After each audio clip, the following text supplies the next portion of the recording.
Hello class, today we are talking about finding the limit now of rationals as x approaches infinity. So let me start off by asking this question. Which grows faster? Maybe this function, f of x equals x squared, or f of x equals x. So start off by plugging in numbers that get larger and larger, and think about which output gets larger faster. If we plug in 1 for both, 1 squared is 1, x is just 1, right, if you plug it in. But what happens if we plug in 10? Well, 10 squared is 100, and this would just be 10, and plug in 100, that would be 10,000, and this would be 100, and so on. So we can see, and you may have already known this, that x squared functions grow at a much faster rate than linear functions, okay? So that brings me to this idea here.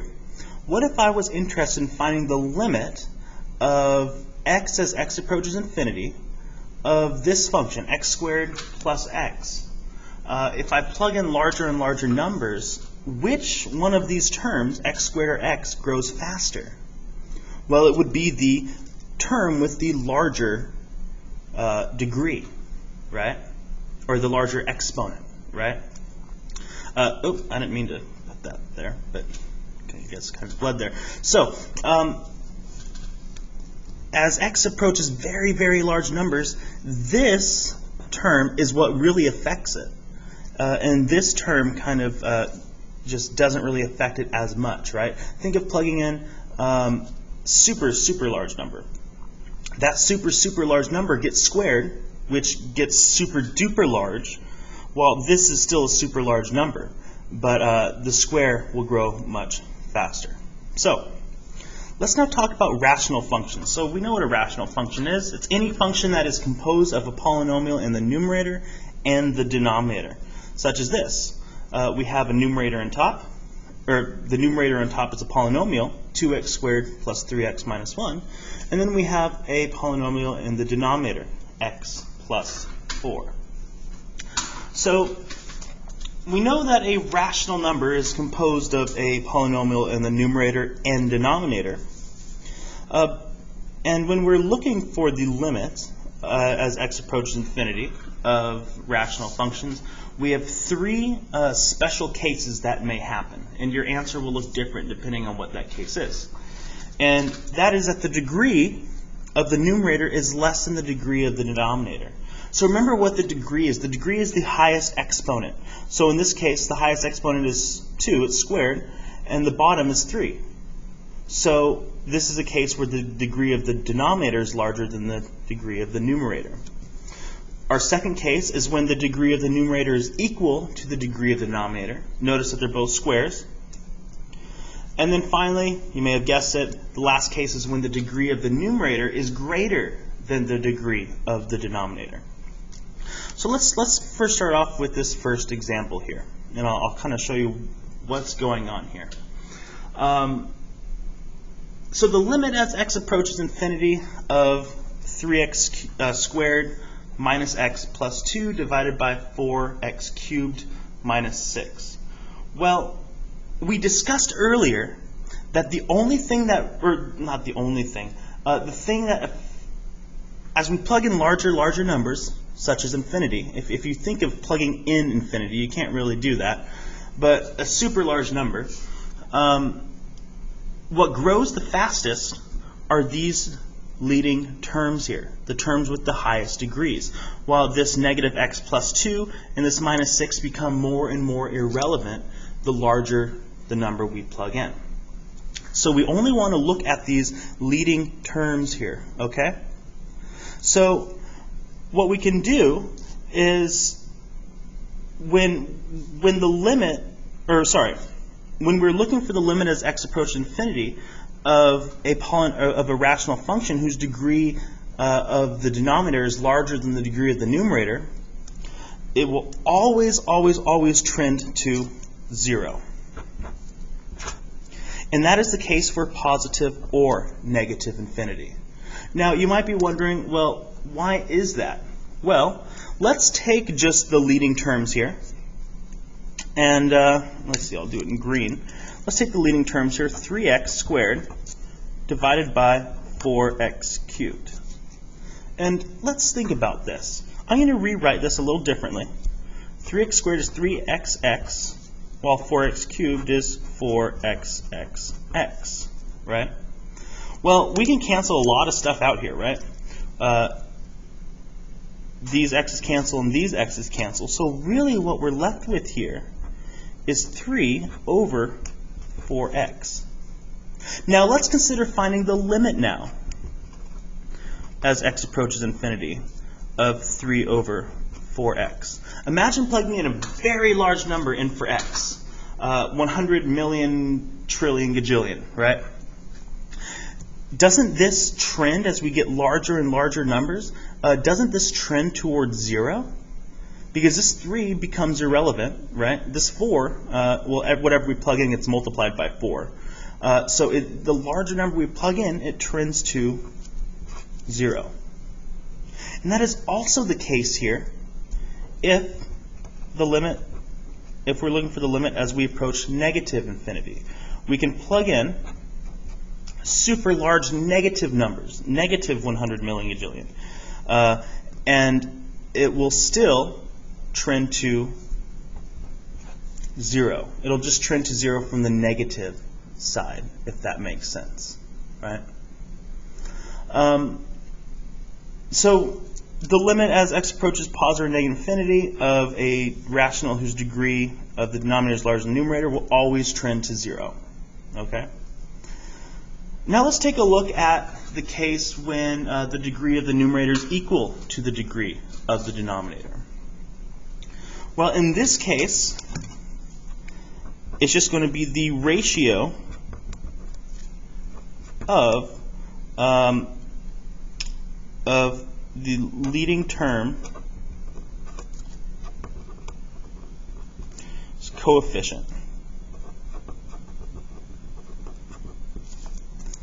And the leading term is obviously the term with the largest exponent, and the coefficients are the numbers in front of it. So in this case, it'll be 4 over 6. Now, why would it be 4 over 6? Let's think about that. Again, I'm going to just take these leading terms here. I'm going to take 4x squared divided by 6x squared. And again, we can rewrite this, right? 4xx. I'm sure you can see where this is going. 6xx. Well, the x's both cancel, and what we're left with is 4 over 6. So really, it would just be like saying the limit as x approaches infinity of 4 over 6 is, well, really just 4 over 6. And that's the same case if it's negative, too. If we're looking at the limit as x approaches negative infinity of 4 over 6, well, it would still be 4 over 6. Okay? So when the degree is larger on the bottom, it trends to 0. That kind of makes sense, right? The bottom grows much faster than the top grows. When they're equal, they both grow at the same rate here. So what really matters is the coefficients of the leading terms. And then this last case, when the degree of the numerator is larger than the degree of denominator, I think you can see where this is going. The top grows much faster than the bottom grows, because a square, we discussed, grows much faster than an x, which means that these, in this case, it will trend to infinity or negative infinity, depending on what kind of function or what the nature of your function is and which direction you're going. So let's take a look at this example here. I'm going to again extract just the leading terms. And we have 4x squared divided by x, right? Because those are what grows the fastest of each of these polynomials. And again, I'm going to write it 4xx divided by x. Well, these cancel, so what we're really left with is 4x. So it's essentially like finding the limit as x approaches infinity of 4x. Well, where does this trend? We discussed last lesson finding the limit as x approaches infinity of polynomials, and this is just a polynomial now. And this will trend towards infinity. We plug in very large numbers, you get that very large number gets multiplied by 4, and the larger we plug in, the larger our output is.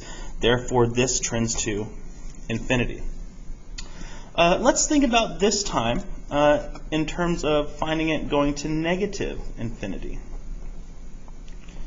Well, as we plug in larger and larger negative numbers in this case, our answer becomes more and more negative, doesn't it? That negative number gets multiplied by 4 and becomes even more negative. The more negative the input, the more negative the output. So in this case, the limit would be negative infinity. And that makes sense. If you think of the graph of 4x, it would look something like this, right? As we go to the right, it increases to positive infinity. As we go to the left, it decreases towards negative infinity. So that kind of brings back this idea of even positive, odd positive, even negative, odd negative. So keep this in mind as well when we're talking about when the degree of the numerator is greater than the degree of the denominator. I'll show you one more example in this case, because this is the most confusing case, and it's not even terribly confusing. It's just that these two cases are so straightforward, right? That this case it can get, well, you have some options here, right? So let's take a look at the limit as x approaches infinity of, let's say we have 3x cubed minus 4. I guess it doesn't really matter what the rest are, right? And then x plus 1. So again, we want to take just the leading terms, this 3x cubed over x, and let's see what goes on here. 3x cubed over x, well, if we kind of think about this, 3x cubed is 3xx, x divided by x. Well, keep the same colors. Those cancel out. So what we're really left with is just 3x squared. Right? So now let's think, what is the limit as x approaches infinity of 3x squared? Well, we plug in very, very large positive numbers. The positive gets squared, remains positive, times another positive. And it looks like that's going to become way positive. So as x approaches positive infinity, the output, the limit approaches also positive infinity. Now let's take a look at the limit as we approach negative infinity in this case.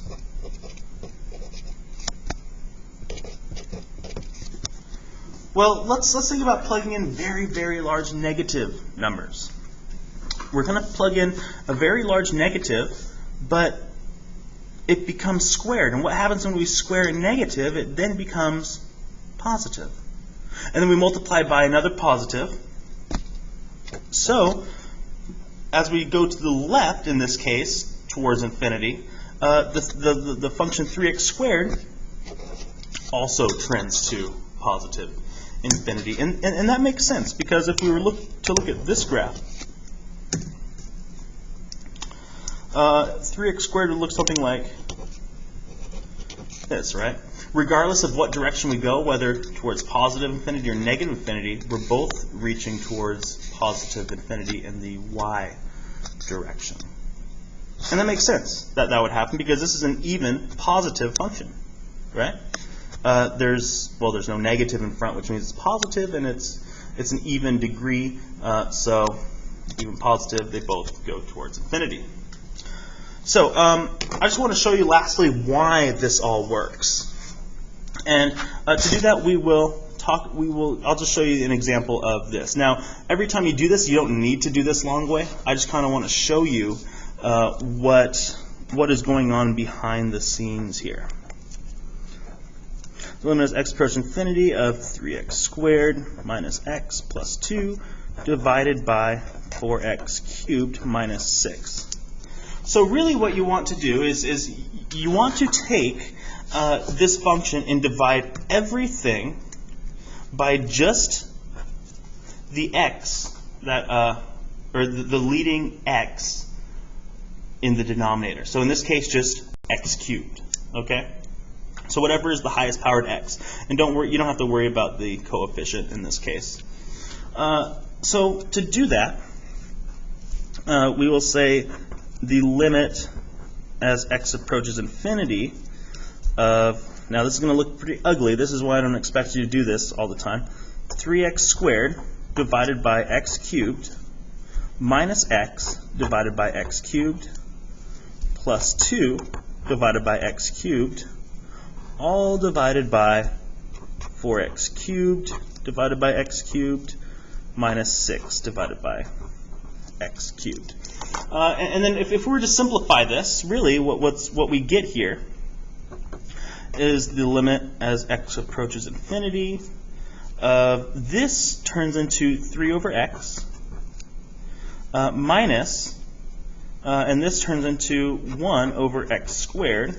This turns into 2 over, well, just 2 over x cubed, doesn't turn into anything. And then on the bottom, this turns into 4 minus 6 over x cubed. Well, let's see what happens as x goes towards infinity. This, as x gets super large, this goes to 0, doesn't it? 3 over 1 million is very close to 0. 3 over 10 million is even that much closer to 0, right? Imagine plugging infinity, we get essentially 0. And then same thing here, 1 over a very large number essentially goes to 0. Oh, not 6, 0. And then this, 2 over x cubed goes to 0. We have a 4 on the bottom. 6 over x cubed essentially goes to 0 as well. So really, what we're finding here is the limit as x approaches infinity of 0 over 4, which is just 0. Okay. So I just want to show you this so you kind of had it in the back of your brains as to what's going on mathematically. But I expect you all to use these nifty shortcuts because math is about finding shortcuts and exploiting them, right? Absolutely. So get started on the worksheet. Let me know if you have any questions. Have a great day.